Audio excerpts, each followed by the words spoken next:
Saya Hadi, saya akan berbicara sosok inspirasi dunia digital.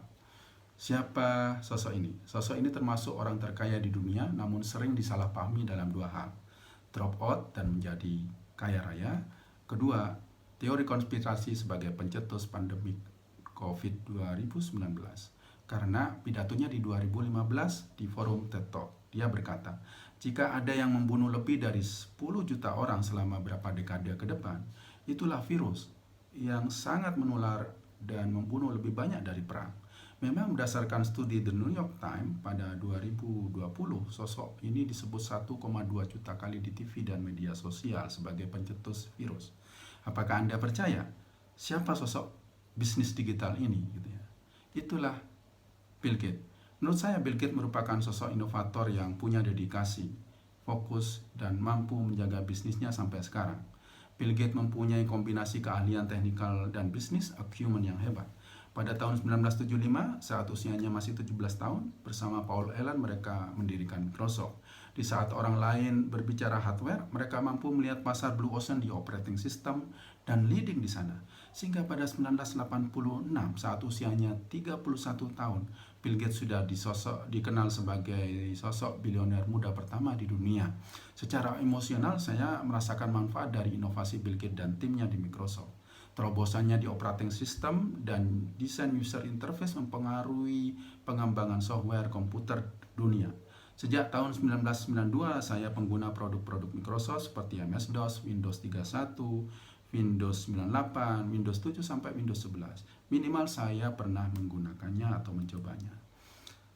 Kedua, Bill Gates ini sosok pembelajar sejati. Anak-anak tanggung yang tidak mau kuliah sering melihat Bill Gates sebagai alasan. Ngapain sih kuliah? Bill Gates aja drop out, tapi bisa berhasil tuh. Benarkah? Faktanya Bill Gates drop out bukan karena malas belajar, tapi karena tidak bisa meninggalkan peluang bisnis Microsoft yang mulai tumbuh. Tahukah Anda bahwa Bill Gates benar-benar drop out setelah menjalani kuliah tahun ketiga di Harvard? Beliau menyatakan sendiri, drop out saya ini aneh karena saya mengambil kuliah sepanjang waktu. Saya ambil kursus-kursus dari perusahaan. Saya suka belajar. Lebih jauh lagi dia berkata, but I don't think I miss any knowledge because whatever I need to learn, I was still in learning mode.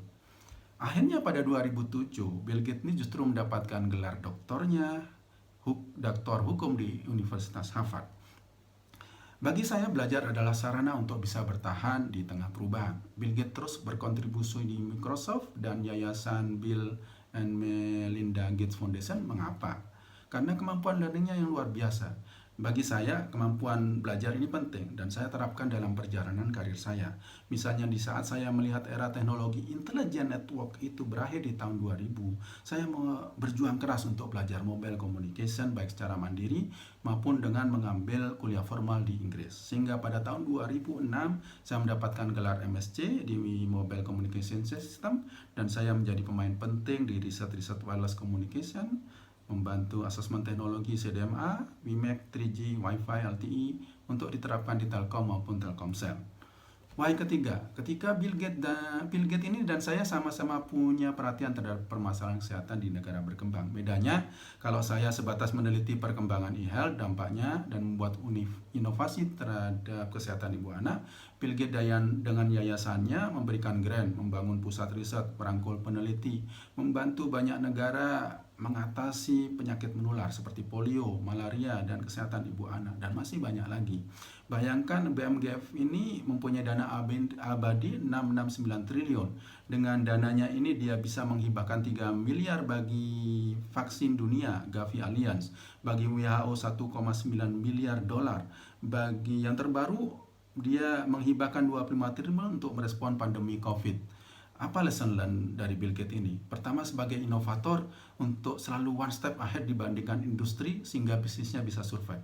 Kedua, sebagai sosok pembelajar, sangat penting untuk belajar terus-menerus agar saya tetap relevan dengan zaman yang terus berubah. Ketiga, sebagai filantropi, dia mampu memanfaatkan kekayaannya untuk membantu menyelesaikan permasalahan dunia. Keempat, sebagai sosok individu, Bill Gates termasuk humble, tidak gila publikasi, namun berpengaruh. Dia punya prinsip dan mengatakan tidak penting bagi saya untuk diingat dunia, namun yang lebih penting bagaimana dunia bebas dari penyakit menular. Itulah Bill Gates. Assalamualaikum warahmatullahi wabarakatuh.